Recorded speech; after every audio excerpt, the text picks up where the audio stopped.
जब make in India कहते हैं तो मेक फॉर इंडिया भी है, क्योंकि 125 करोड़ का देश है, इतना बड़ा मार्केट है।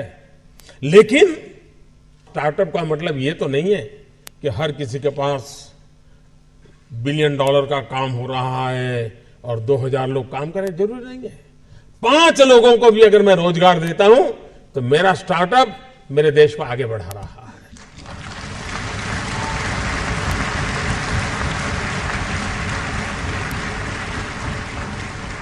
एक साइकोलॉजिकल चेंज लाना है कि यूथ के दिमाग में जॉब सीकर की मानसिकता से उसको बाहर लाना है, वो जॉब क्रिएटर बने। और एक बार उसके दिमाग में आ गया कि मुझे 2 लोगों की जिंदगी के बाद संभालना है, वो कर लेगा। ये काम आप नौजवानों के दिमाग से हो सकता है। और इसलिए मैं जब कहता हूं स्टार्टअप इंडिया, तो मैं मान के चलता हूं स्टैंड अप इंडिया। इसके लिए मुझे अलग सोच करने की जरूरत नहीं है।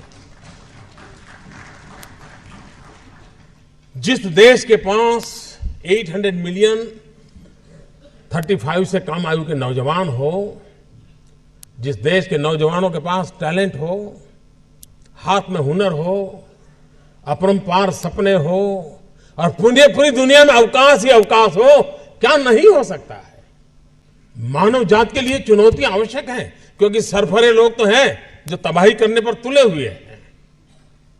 लेकिन हम मानवता को बचा भी तो सकते हैं। हमारे पास इस प्रकार के लोग हैं। और ये भी सही है, भारत के पास मिलियंस ऑफ मिलियन प्रॉब्लम है, कोई इनकार नहीं कर सकता है।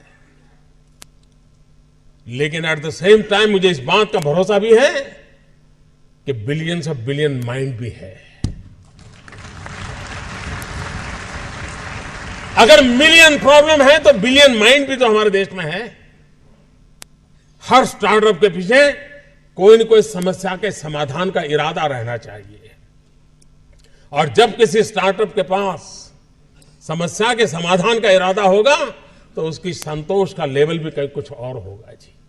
जब किसी की जिंदगी में बदलाव लाता है तो उसको एक सेटिस्फेक्शन मिलता है। और इसलिए मैं वो कुछ करके दिखाऊं जिसमें मैं जॉब क्रिएटर बनूं, मैं वो कुछ करके दिखाऊं कि जिसके कारण किसी की जिंदगी में मैं काम आऊं, मैं वो कुछ करके दिखाऊं कि मेरे देश को एक कदम आगे ले जाने में मेरा भी कोई योगदान हो। इतना भी अगर सपना लेकर के हम चलते हैं, हम बहुत कुछ कर सकते हैं।